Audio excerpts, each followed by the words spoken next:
김현종 국가안보실 2차장에 이어 유명희 통상교섭본부장이 미국을 방문했습니다. 유 본부장은 방미 일성으로 세계 반도체 D램 가격이 2주 동안 23% 급등했다고 밝혔습니다. 일본 수출 규제 조치로 미국도 피해 당사자가 되고 있다며 설득해 미국의 지지와 중재를 이끌어내겠다는 겁니다. 취재기자 연결하겠습니다. 김영수 기자. 네, 국제부입니다. 네, 우리 정부의 노력이 이어지고 있습니다. 김현종 차장에 이어서 유명희 본부장도 미국을 찾았군요. 네, 그렇습니다. 우리 통상당국의 컨트롤타워죠. 유명희 통상교섭본부장이 현지 시간으로 23일 미국을 방문했습니다. 지난 10일부터 4박 5일 동안 김현종 청와대 국가안보실 2차장이 미국을 방문한 데 이어 2주 만에 또다시 우리 정부 고위급 인사가 미국을 상대로 설득전에 나선 겁니다. 특히 유 본부장의 방미는 일본과 한국 방문길에 나선 존 볼턴 미 백악관 국가안보보좌관이 중재를 시도할 수 있다는 관측이 나오고 있다는 점, 또 여기에 세계무역기구 WTO 일반 이사회에서도 일본 수출 규제 문제를 논의하는 시점이란 점에서 더욱 주목을 받고 있습니다. 네, 유 본부장의 구체적인 방미 일정은 어떻게 됩니까?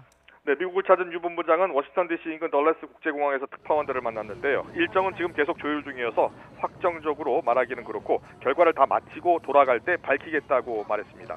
유 본부장은 덜레스 공항을 떠나 방미 첫 공식 일정을 위해서 일단 의회로 향했는데요. 이후에는 트럼프 정부 경제통상 당국자들과 또 업계 인사들을 두루 만나 일본 조치의 부당성과 한국의 입장을 설명할 것으로 보입니다.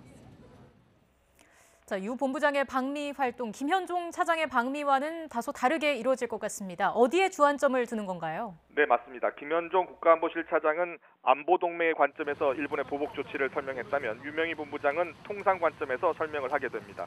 특히 김 본부장 방미 이후 일본의 수출 규제 조치가 초래한 세계 경제에 대한 부정적인 영향을 구체적으로 설명하면서 미국을 설득할 방침입니다.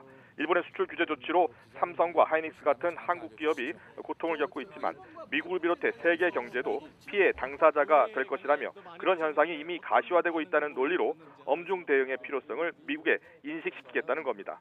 실제로 유명희 본부장은 기자들에게 지난 2주 사이에 세계 반도체 D램 가격이 23% 급등했다며 예를 들었는데요. 마침 미국 주요 언론도 일본 수출 규제로 미국이 입는 피해를 보도하고 있습니다. CNBC는 일본의 한국에 대한 수출 규제로 미국 소비자들은 더 비싼 휴대전화를 사야 할 것이라고 경고했습니다. 한국 반도체 생산 기업이 일본 보복 조치로 납기를 맞추지 못할 경우 메모리 칩 등 전자제품의 필수적인 부품 생산에 차질을 빚을 것으로 우려했습니다. 지금까지 국제부에서 전해드렸습니다.